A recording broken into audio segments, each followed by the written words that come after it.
आप देख रहे हैं एपी 24 न्यूज और मैं सिमरन। दिल्ली सीमा पर कृषि कानून का विरोध करते हुए किसानों को 2 महीने के ऊपर हो गया है। किसान आंदोलन में ना जाने कितने किसानों की जानें जा चुकी हैं, लेकिन सरकार का दिल अभी भी नहीं पसीज रहा है। किसान और केंद्र सरकार के बीच आंदोलन का हल निकालने के लिए 11वें दौर की वार्ता हो चुकी है। इसका कोई भी निष्कर्ष नहीं निकला है। गणतंत्र दिवस पर रैली में हुई जबरदस्त हिंसा के बाद दिल्ली के सिंधु, टिकरी और गाजीपुर बॉर्डर पर इंटरनेट सेवा बंद कर दी गई है और किसानों की बढ़ती हुई संख्या को देखते हुए बॉर्डर पर सुरक्षा बढ़ा दी गई है।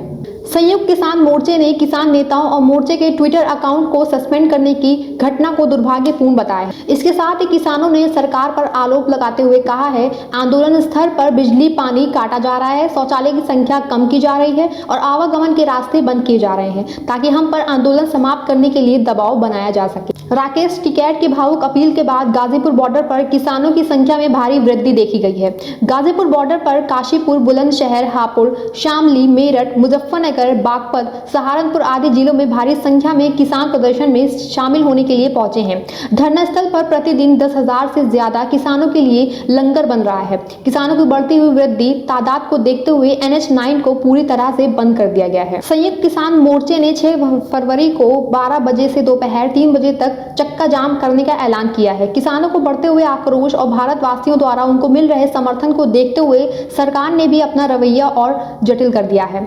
अब सरकार भी किसानों को अपना दुश्मन मानकर जैसे उनके विरुद्ध जैसे किसी जंग की तैयारी कर रही है।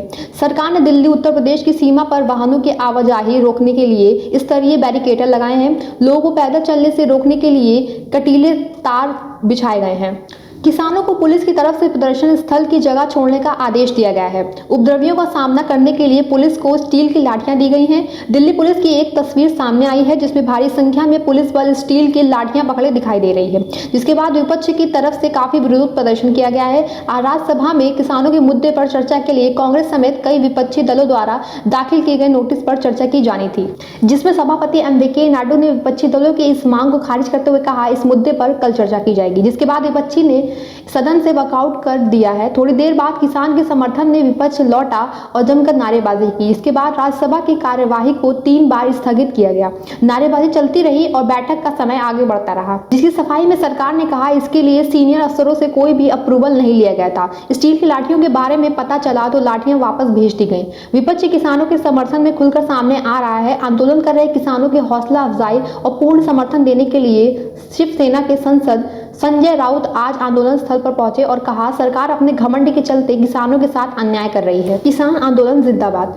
गणतंत्र दिवस पर दिल्ली में निकाली गई ट्रैक्टर रैली में जबरदस्त हिंसा को देखते हुए सुरक्षा के मद्देनजर सिंधु, टिकरी और गाजीपुर बॉर्डर पर भारी सुरक्षा बल तैनात करके साथ साथ तीनों बॉर्डर पर कटीले तारे, बैरिकेटर, दीवारें, खाई खोदने से लेकर नुकीले सरिये भी डाले जा रहे हैं ताकि किसान और उनके ट्रैक्टर दिल्ली की सीमा में प्रवेश ना कर सके, जिसकी तस्वीरें कांग्रेस नेता राहुल गांधी ने साझा करते हुए मोदी सरकार पर निशाना साधते हुए कहा है, भारत सरकार आप पुल बनाइए, दीवार नहीं। जिसके कुछ क्षण बाद कांग्रेस नेता प्रियंका गांधी ने भी किसानों को रोकने के लिए बनाई गई बैरिकेटर का वीडियो साझा करके मोदी सरकार पर तंज कसते हुए कहा, प्रधानमंत्री जी अपने किसानों से ही युद्ध।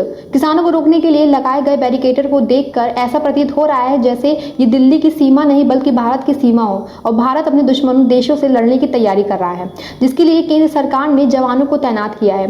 क्या हमारे अन्नदाता अपना हक मांगने के लिए हमारे दुश्मन हो गए हैं? क्या अपने इंसाफ की लड़ाई भारत में लड़ने का मतलब है कि आप भारत सरकार के विरुद्ध खड़े हैं और आप देशद्रोही हैं? ऐसी खबरों के लिए बने रहें हमारे साथ और देखते रहें AP 24 न्यूज।